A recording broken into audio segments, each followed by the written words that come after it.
The night was quiet at the Arecibo Observatory. Dr. Lisa Wright yawned as she studied the data streaming across her screen.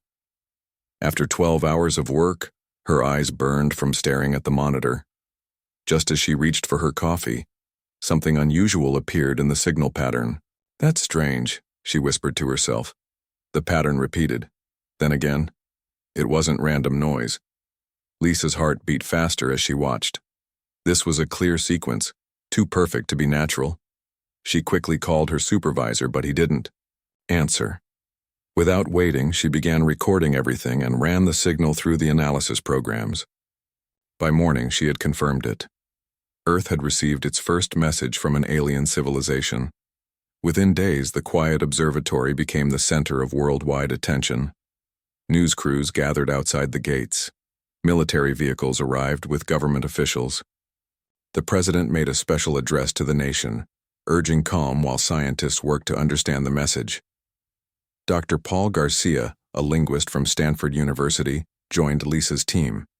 He had developed algorithms to decipher unknown languages. After 3 weeks of intensive work, Paul made the breakthrough. "It's an invitation," he announced to the room full of scientists and military personnel. "They call themselves the Galactic Council and they want to meet us." The United Nations held emergency sessions. World leaders argued about how to respond. Some wanted to ignore the message, fearing a trap. Others saw an opportunity for humanity to advance. After much debate, they established the Earth Diplomatic Corps. Ambassador John Miller, a respected diplomat with 30 years of experience, was chosen to represent humanity. A small team of scientists and military advisors would join him. "I never thought my career would include talking to aliens," John said during his first press conference. His easy smile and calm demeanor helped reassure a nervous public. 3 months after Lisa's discovery, a massive ship appeared in Earth's orbit. It happened without warning. One moment, the space around Earth was empty. The next, a vessel larger than any human spacecraft hovered above the planet. Smaller shuttles descended through the atmosphere, landing at a designated area in neutral Switzerland. People worldwide watched on television as the shuttle doors opened. The aliens called themselves the Illidari. Their leader, Zalvor, stood nearly 7 feet tall with iridescent blue skin and 4 arms. "We have watched your people for centuries," Zalvor told John during their first meeting. The alien's voice came through a small device that translated his words. "You have finally reached the development stage where you are ready to join the interstellar community." Earth's leaders gathered in a secure room watching the meeting through video feed. Some were excited by the possibilities for new technology and knowledge. Others remained suspicious. "Why now?" John asked. "Why not contact us sooner or wait longer?" Zalvor made a gesture that might have been the equivalent of a shrug. "The Council has specific criteria for contact. Your recent quantum communication breakthroughs met our final requirement."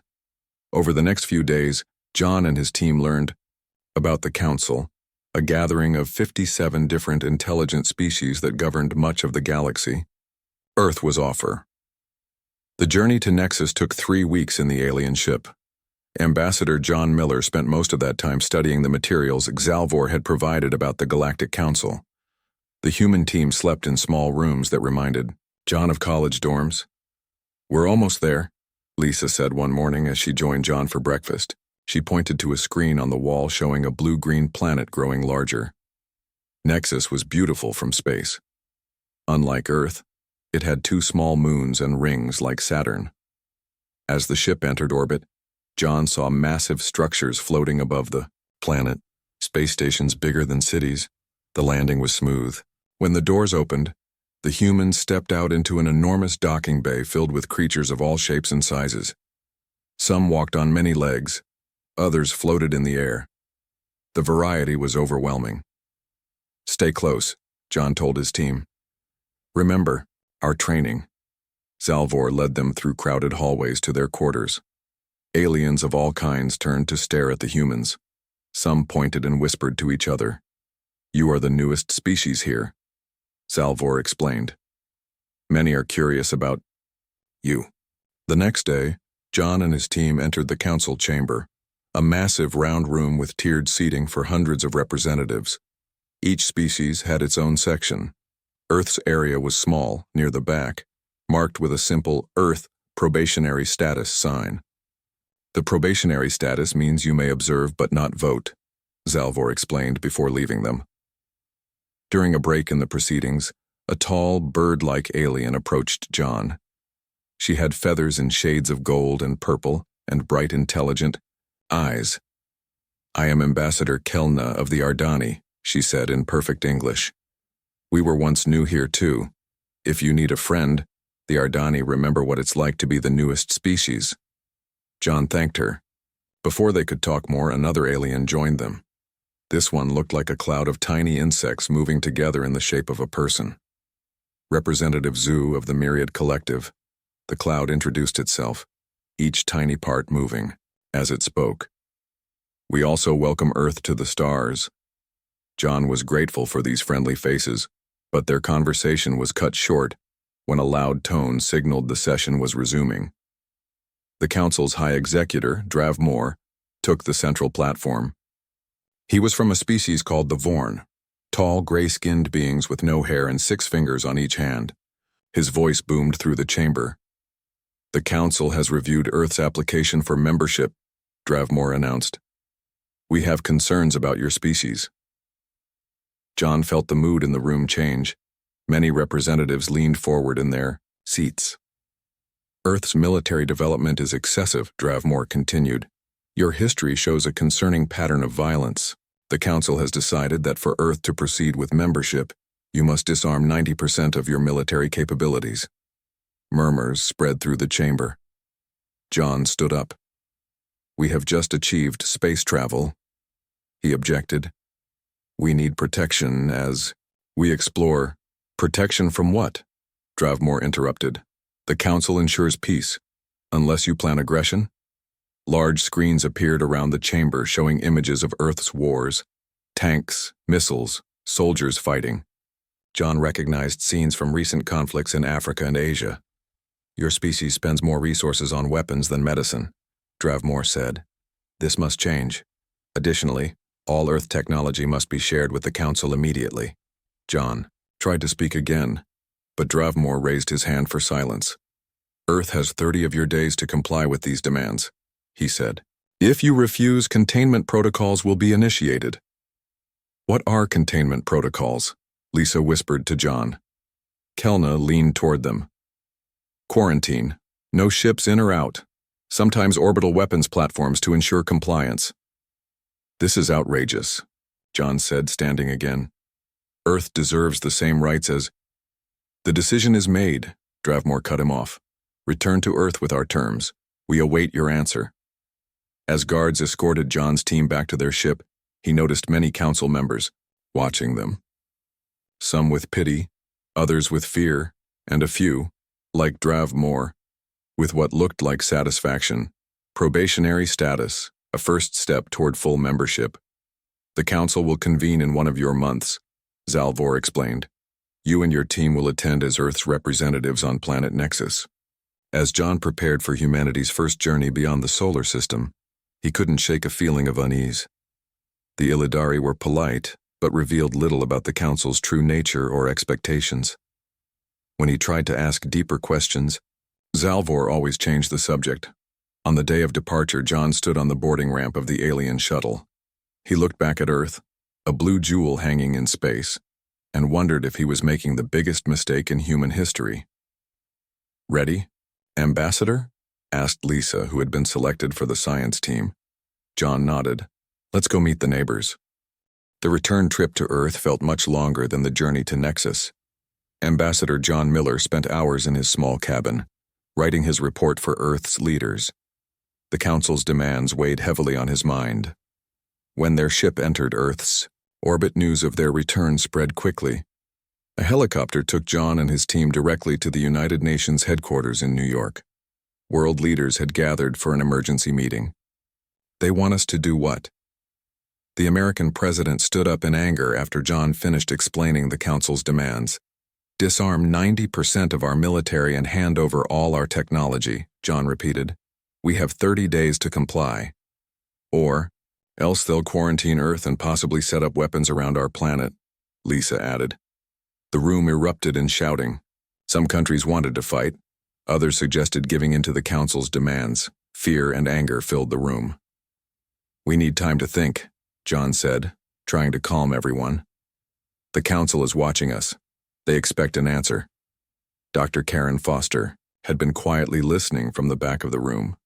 She was a brilliant quantum physicist who had been studying the data packets the aliens had shared during first contact.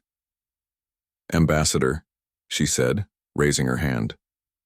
I found something unusual in the alien data. May I speak? John nodded and Karen walked to the front of the room. She connected her tablet to the main screen and displayed a series of complex diagrams. These are the technical specifications for their communication systems, she explained. I've found a pattern that doesn't make sense. Their technology is advanced in some ways, but strangely limited in others. Most people in the room looked confused, but Karen continued. I believe they're deliberately restricting certain technological pathways, like they've chosen to avoid whole branches of science. At that moment, a man in a Navy uniform entered the room. He walked straight to the American president and whispered something. The president nodded. This is Captain Steve Rodriguez, the president announced. He commands our new deep space vessel. It's been a secret project. Steve Rodriguez was tall with broad shoulders. His serious face showed no fear as he addressed the room. My ship isn't ready for battle against their fleet, he said bluntly. But Dr. Foster's observation matches our intelligence. The Council species use limited communication frequencies. They ignore entire portions of the spectrum. Karen's eyes widened. You've been monitoring them? Steve nodded. Since they entered our solar system. The Russian president stood up next. Russia also has secret space program. Not weapons, but satellites with new communication technology. One by one, other nations admitted to having hidden space programs and research that might help. What had been separate projects suddenly became pieces of a possible solution. We need to work together, John said. The Council expects us to either surrender or prepare for war. What if we do neither? Karen and Steve exchanged looks. Though they had just met, they seemed to share an understanding. I have an idea, Karen said. But it's risky. So is surrendering to aliens, Steve replied. The room grew quiet as Karen explained. For the next week, Dr. Karen Foster barely left her laboratory. She worked day and night analyzing the alien communication systems. Her team of scientists brought her food and coffee as she studied the data. Look at this, she said to Captain Steve Rodriguez when he visited her lab. She pointed to a screen, showing wave patterns. The Council only uses these narrow bands of the communication spectrum. Steve leaned closer. Why would advanced aliens limit themselves like that? Control, Karen said simply. If everyone uses the same channels, the Council can monitor all communications, but they're ignoring huge portions of the spectrum like they don't even know they exist.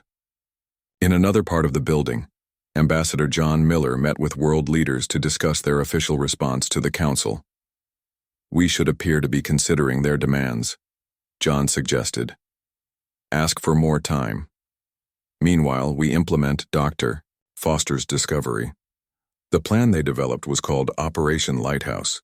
It wasn't a military strategy, but a communication one. Karen had designed small satellites that could transmit on frequencies the Council didn't use.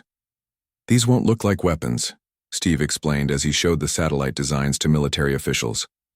They'll look like ordinary communication devices. The Council won't see them as a threat. Nations around the world began building these satellites in secret factories. Workers thought they were making normal communication equipment. Only a few people knew the truth. 2 weeks after returning from Nexus, John Miller prepared to go back. He would ask the Council for more time to consider their demands. Remember, Karen told him before he left, don't mention anything about our plan. Just keep them talking. John nodded. I understand. How many satellites do we need? Thousands, Karen said. But we've already built hundreds. Each one is small but powerful. John left Earth on the same alien ship that had brought him home. When he arrived at Nexus, he found the Council impatient for Earth's answer. The nations of Earth need more time to consider your demands, John told High Executor Drav Moore in the Grand Council chamber. Our world has many countries with different opinions. Drav Moore looked displeased. This is a simple matter. Disarm or face containment. Our planet has never faced such a choice before, John argued. We have different languages, cultures, governments. Reaching agreement takes time. Some council members nodded in understanding, but others seemed suspicious. You have 10 more Earth days, Dravmore finally said. No more. Meanwhile, back on Earth, the first wave of satellites was ready. They were loaded onto rockets at launch sites around the world. In a coordinated effort, all nations launched their rockets on the same day. News channels reported it as a new global communication network called the Beacon. Most people believed this story. They didn't know the true purpose.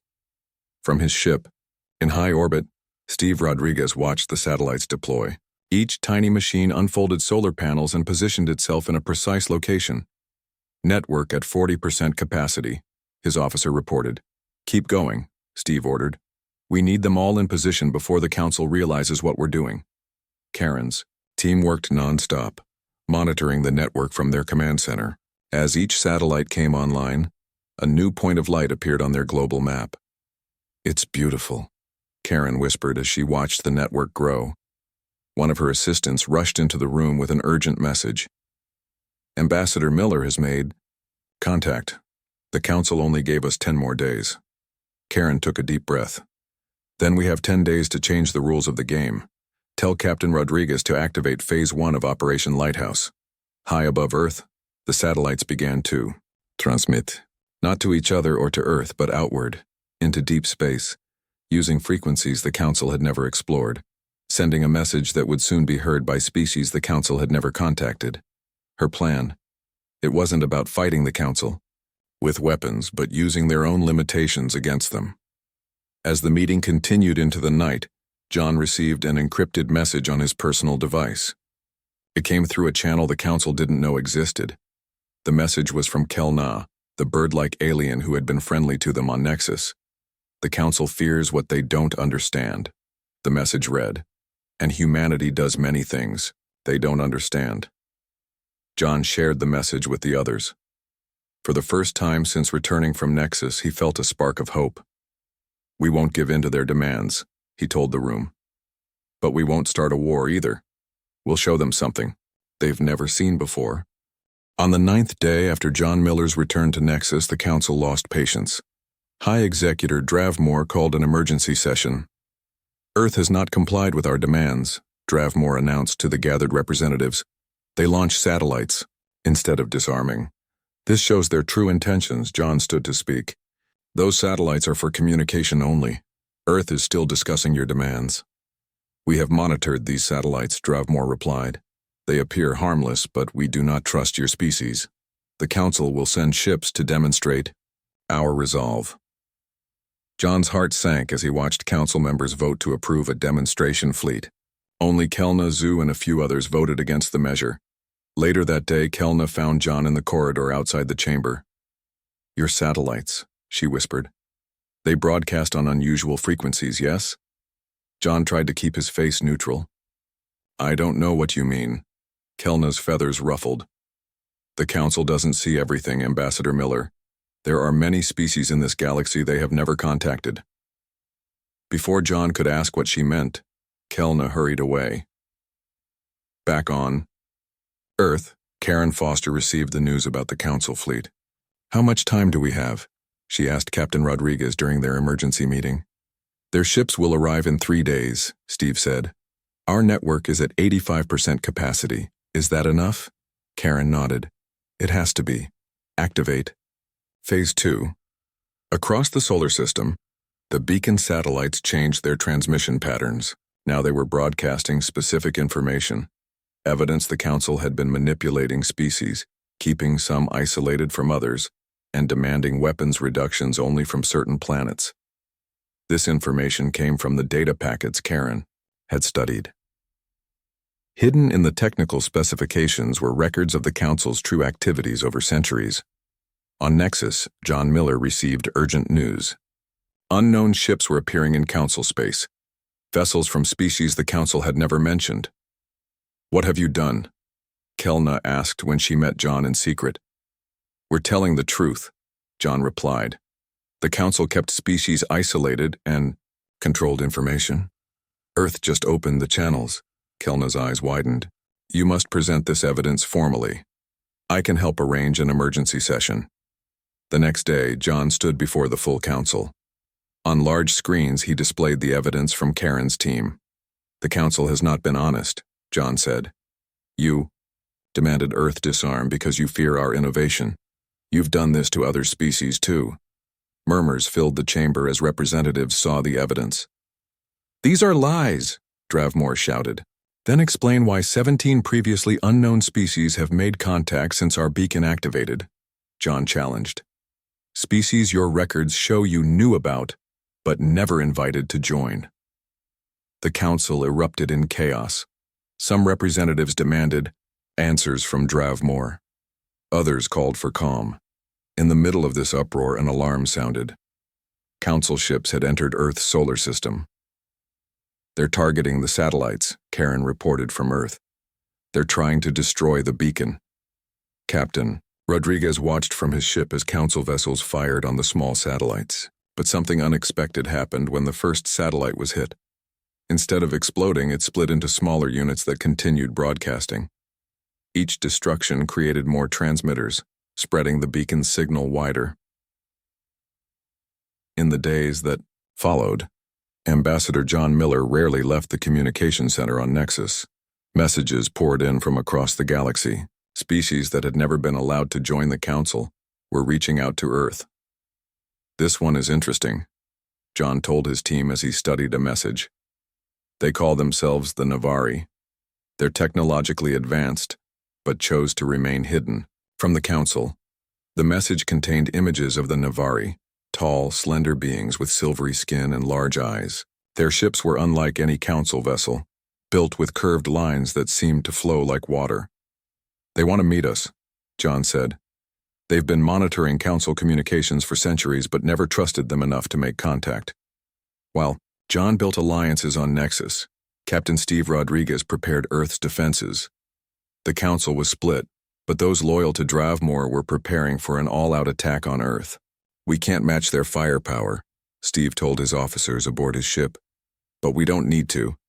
We just need to hold them off long enough for Ambassador Miller's plan to work." On Earth, Dr. Karen Foster was working with a team of scientists who had made contact with the Navari. Through the beacon, they shared scientific knowledge. "Their understanding of quantum physics is amazing," Karen told Steve during their daily briefing. "They've offered to help enhance our network." The Navari sent technical specifications for devices that could strengthen the beacon's signal. Factories around the world began building these upgrades.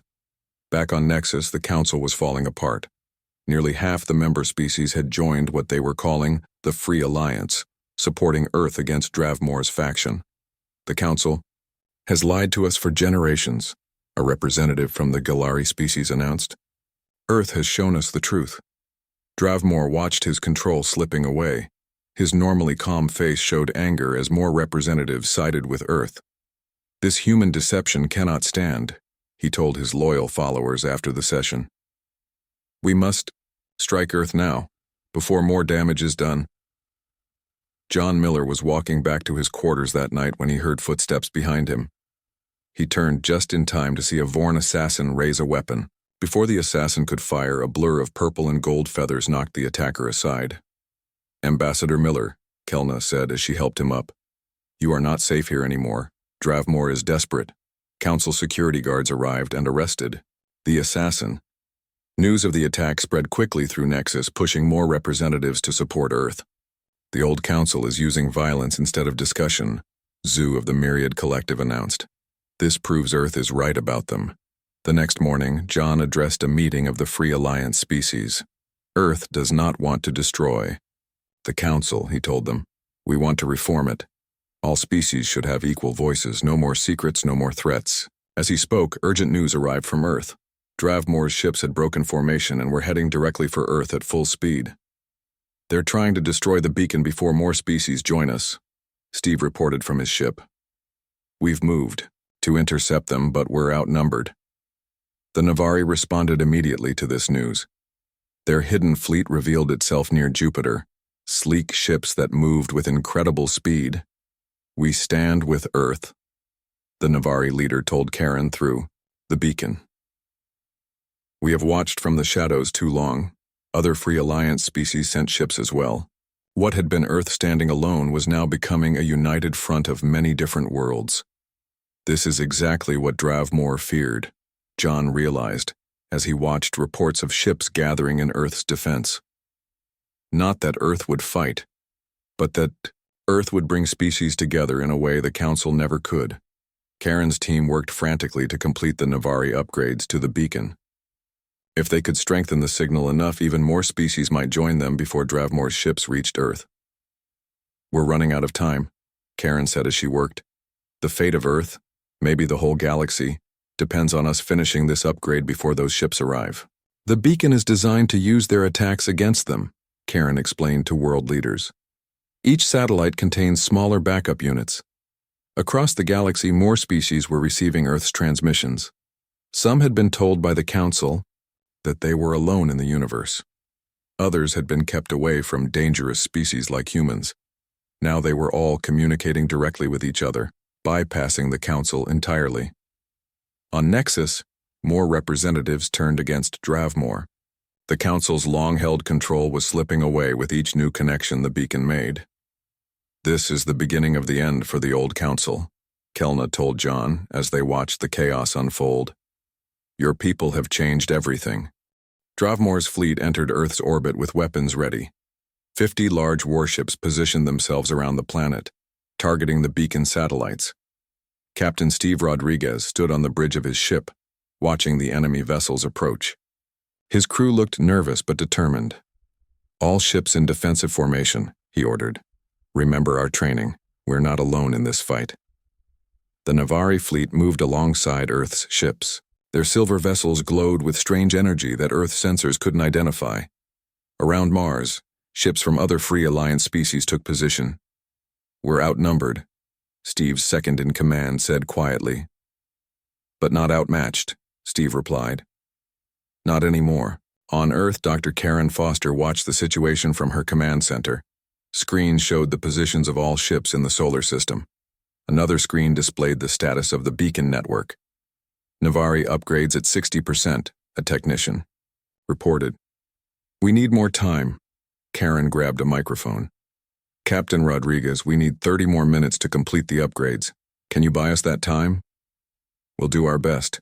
Steve's voice crackled over the speaker. But they're making their move. Dravmor's ships fired their first shots. Energy beams lanced toward the beacon satellites.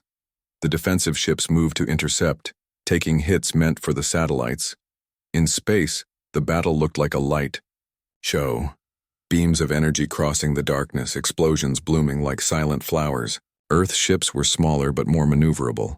The Navari vessels seemed to absorb energy attacks and redirect them. The beacon is still operating at 83% capacity, Karen reported. Keep those satellites safe. On Nexus, Ambassador John Miller worked frantically with friendly council members. They gathered in a secure room, broadcasting evidence of Dravmor's deception to every corner of the galaxy. This isn't just about Earth, John told the galaxy-wide audience. This is about freedom for all species. The Council was meant to unite us, not control us. Back in the battle, Steve's ship took a direct hit. The lights flickered as he steadied himself against a console. Damage report, he shouted over the alarms. Shields at 40%. Weapons still online, his officer reported. A Navari ship moved to protect them, taking several hits that would have destroyed Steve's vessel. They're sacrificing themselves for us, Steve said in amazement. The battle raged for 20 minutes. Ships on both sides were damaged or destroyed. They mustn't. Satellites continued their broadcast, though their numbers were dwindling. Upgrades at 95%, Karen's team reported. Almost there. Suddenly, Dravmor's flagship broke from the main fleet. It descended toward Earth's atmosphere. He's making a run at the main control center, Steve realized. He's going.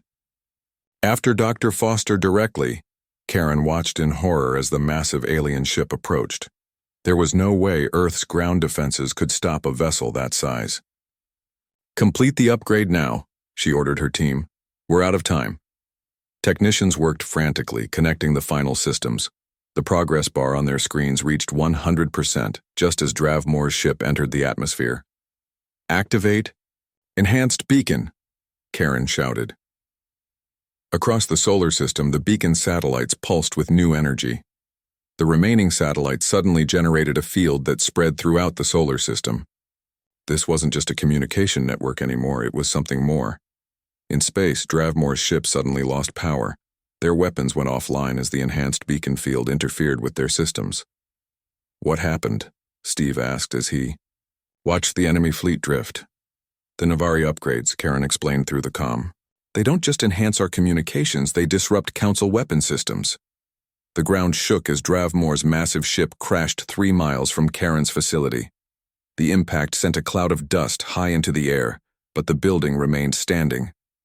"Dr. Foster, report." Steve's voice came through the speakers, filled with concern. Karen coughed and looked up at the cracked ceiling. "I'm okay. The ship missed us." She checked her screens. "The beacon is fully operational. Enhanced signal is spreading throughout the galaxy." In space, the battle had stopped. Council ships drifted powerless as the beacon's field disrupted their weapons and engines. The Free Alliance vessels moved to surround them. On Nexus, John Miller watched as the Council chamber erupted in celebration. The main screens showed Dravmore's defeated fleet. Representatives who had once feared speaking out now stood and demanded change. "The old Council is finished," Kelna told John, her feathers shimmering with excitement. "Your people have freed us all." 3 days later, rescue teams found Dravmore in the wreckage of his ship. He was alive, but injured. When they brought him to a human hospital, he seemed confused by their kindness. "Why help me?" he asked the doctor treating his wounds. "I tried to destroy your world. That's not how we do things," the doctor replied simply. A week after the battle, representatives from over 100 species gathered on Earth. It was the largest gathering of alien civilizations in known history. Many had been kept isolated by the old Council. Others had hidden themselves away. Now they all stood together in a large conference hall in Geneva. Karen Foster sat with the scientists, still tired from her work, but proud of what they had accomplished. The beacon now connected the entire galaxy, allowing all species to communicate freely. "The Navari upgrades did more than we expected," she told Steve Rodriguez, who sat beside her. "The network is self-sustaining now. No one can shut it down." Steve nodded. "You know, when we started this, I thought we'd end up fighting a war. I never imagined we'd win by just talking to each other." Ambassador John Miller walked to the center of the stage. The room grew quiet as he prepared to speak. "1 month ago, the Council threatened Earth with destruction if we didn't give up our independence," John began. "Today we gather not as conquerors or the conquered, but as equals." He gestured to representatives from different species who joined him on stage. Kelna Zu, the Navari leader, and others stood together. "We propose a new beginning," John continued. "Not a council that rules, but an alliance that serves. Every species with equal voice. No secrets, no threats, no isolation." The gathered representatives applauded. Even former council loyalists nodded in agreement. "Earth will serve as the central hub for now, since the beacon originates here," John explained. "But we will establish centers on many worlds." The first to sign the new alliance treaty was, surprisingly, a Vorn, Dravmore's second-in-command, who had seen the error of their ways. "We were wrong about humans," the Vorn said as he signed. "We thought your diversity made you dangerous. Now we see it makes you strong." One by one, representatives from each species added their signatures or marks to the treaty. A new era of galactic cooperation had begun. That evening, Karen stood on the roof of her building, looking up at the stars. The beacon satellites were invisible to the naked eye, but she knew they were there, connecting worlds that had once been kept apart. Steve joined her, offering a cup of coffee. "Thinking deep thoughts, Dr. Foster?" Karen smiled. "Just wondering what comes next." "We've changed the stars, Captain Rodriguez. What do we do now?